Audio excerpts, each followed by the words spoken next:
Hi, I'm Christopher Dunnigan. This is HandmadeInVermont.com, and today we're talking about the Hubbardton Forge outdoor post light called the Tura. This is the 342023.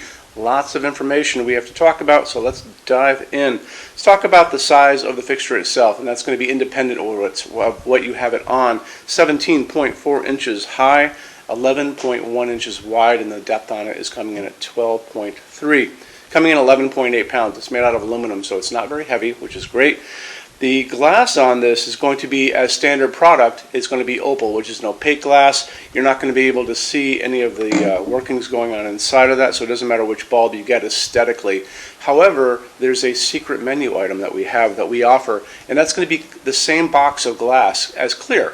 So it could be changing the whole character and dynamic of this. Unfortunately, I don't have any images of that, but you have to use your imagination on it. It's pretty cool. Anyway, that piece of glass is size-wise, it's 12.75 inches high by 8.3 inches square, so it's going to accommodate a lot of different size bulbs. We'll get into that in just a little bit.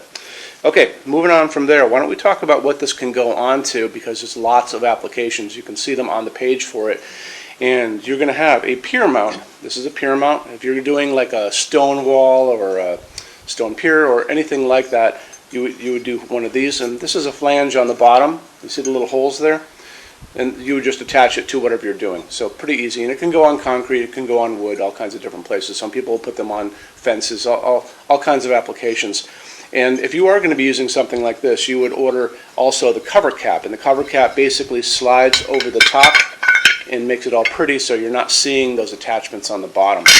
So that's going to be the pier mount story. And then you're also going to have a few other things you can do too. You have a 71-inch post that's also going to have a flange on the bottom. The idea with the 71-inch post is you're going to dig a small hole. Most likely you're going to fill it with Quikrete, and you're going to get a template, a piece of paper with kind of diagram on it, and you're going to be sinking these J-bolts into that concrete, leaving just a little bit above it. So later on you're going to come back and you're going to lower this piece onto it, and then you're going to use the big bolts and bolt it all down. So that's pretty easy too. And then when you're all done with that, you're just going to fill it back in, fill the hole back in with soil or gravel and grass or whatever you're up to. So that's that one. The other one is going to be an 84-inch post, and that does not have this on the bottom. So that's just a straight post coming down, has a hole on the bottom allowing the wire to come out. You're going to be digging a deeper hole this time. You're going to be setting that post in there, and you're going to be bracing it from the top of the ground with these braces, wooden braces coming up that you'll have yourself. And then you're going to fill that with concrete below grade, and then once that's all set, you take the braces off, it's nice and steady, and then you can cover that hole with whatever you guys are doing again. Gravel, grass, soil, whatever. Last but not least, there's an adapter that you can order from Hubbardton Forge for this. They just started making. That's going to allow this to go over your round post. So if you guys already have a 3-inch outside diameter round post in the ground and you want to use that one, you can use it with this. You just have to order the adapter. It's going to go from square collar to a round collar, and it's very easy. You can see it in the picture right next to me. Best way to go about this is to send me a quick email and just kind of tell me what you're doing. So you got a 342023 interested in, and tell me what application, and I can kind of guide you through all that. Okay, so good to go there. So kind of move on, and we'll talk about a few other quick things. So if you're in the sunny state of California and you are doing a new project or pulling permits for outdoor lighting, and the city or the town is going to send an inspector to come down and talk to you, really talk to you about what they want, and they want a lot of things, they're not going to let you put in an incandescent bulb into any of these things because of something called California Title 24 compliancy. So, and mind you, that's if you're pulling permits. If you're not pulling permits, it's a whole different game. They're not coming out. And you're not going to call to tip them off, I take it. But if you are doing a new project and you have to pull permits, they're going to come anyway. So you might as well kind of fess up and kind of tell them what's going on. So they don't like to let you use a socket like this because you could put in an incandescent bulb, which in the state of California is a big no-no.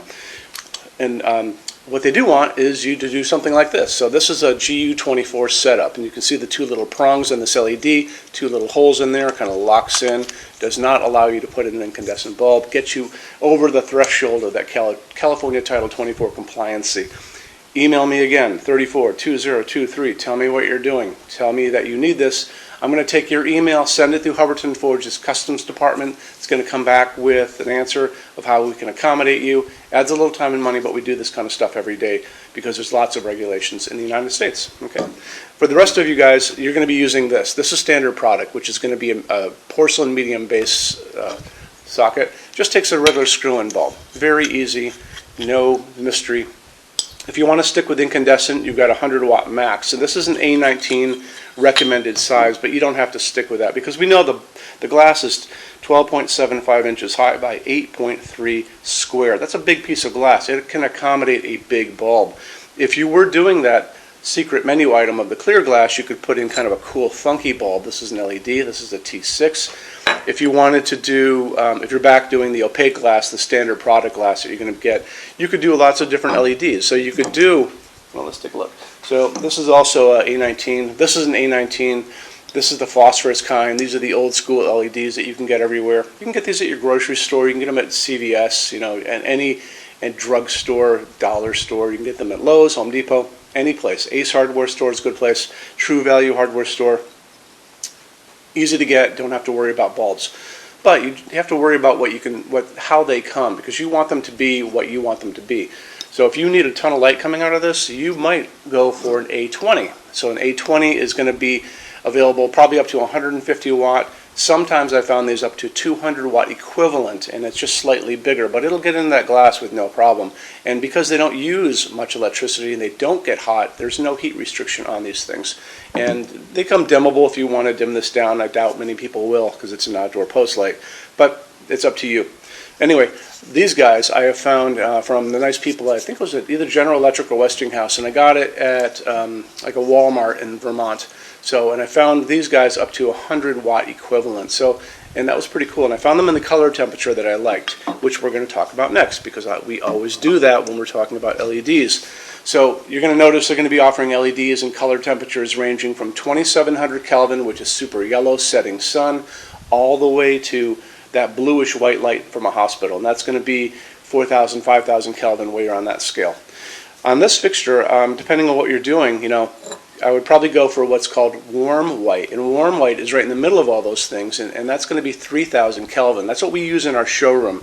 That's the light coming down on my hands right now from these LEDs that are 3000 Kelvin. We like to use that. It kind of mimics the light that comes out of an incandescent bulb that we all grew up with. So that would be kind of my pick on this. I would probably, you know, depending on what I was up to, I would probably go for the two A20 and see if I could find one of these at my local hardware store. But if you only need, like, you know, 60, 75, 100 watt equivalent light coming out of it, you could just go for a standard A19, and you could find these everywhere. So I want to touch on Hubbardton Forge's glass for just a second. Hubbardton Forge's opal glass is not just another piece of white glass. This is actually hand-blown glass. All of their glass is hand-blown. And to begin with, it's actually a clear piece of glass to start with. And they come in, they blow a second layer on the inside of white glass. Then they come back and they do a third step where they sandblast the entire outside. So you'll notice when you get these in your hands, they actually have layers of glass on them on the ends. You can see them on these two pieces. And it gives it this really soft, semi-transparent, kind of milky quality. It's a soft glowing piece. Really, really pretty. You know, they're really obsessed about details at Hubbardton Forge, and a lot of people don't. I don't think they appreciate it out in the world, but you appreciate it because that's why you guys are here watching this video. There you go. Let's talk about something else. Same kind of idea. They only use aircraft-grade aluminum to make all of their outdoor lighting, and the reason they do that is because aluminum holds up better than any other material in harsh, extreme weather. When you go out and you're out in the world, look up and you'll see those jet airlines flying up there way above your head. They're all made out of aluminum for a reason, because it holds up beautifully, it welds beautifully, it doesn't rust, it's very light, and it's just the best material to use outside. So on top of that, they have developed these outdoor baked epoxy powder coats that can go over this and make them pretty much indestructible, and we're going to talk about that right now. So how they do this, you'll notice in the picture next to me, there's a picture of a woman, and she's actually shooting powdered finish at the fixture. And they take the fixture, let's say this is the fixture to begin with, okay? They wire it up with a wire here, a wire coming down. They run a small amount of electricity through it to make it positive. And what that does, it makes it attract everything around it. So when she's over there spraying little bits of powdered finish, what it's going to do, it's going to go over the entire fixture. It's going to get into every nook, every cranny, top, bottom, sides, the whole thing. They're going to take that fixture, they're going to put it into an oven. That's going to melt that down and make it into a hard epoxy shell. And it makes it, you know, incredibly strong.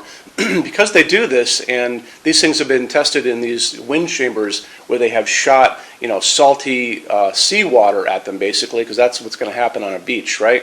Where a lot of these things are going to end up. They had to really do that to make sure that they're going to hold up for you. And because they have done that, they offer the best warranty for the entire lighting industry. And you can see that over on the left-hand side of your screen. Limited lifetime warranty for residential use, and check it out, and it'll really make you feel better about their products. Cool. Okay. Moving on from there, why don't we talk about our showroom in Vermont. We have over 350 Hubbardton Forge fixtures spread across 2 floors.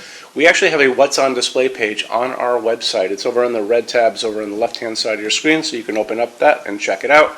Showroom has also a clearance center. So clearance center stuff is 75% off MSRP. It's an amazing deal for you. It's returns, discontinued things, and showroom samples. If you guys are going to come visit us, do me a favor, bring a big SUV, if you can, if you have one, only because the boxes are set up for shipping.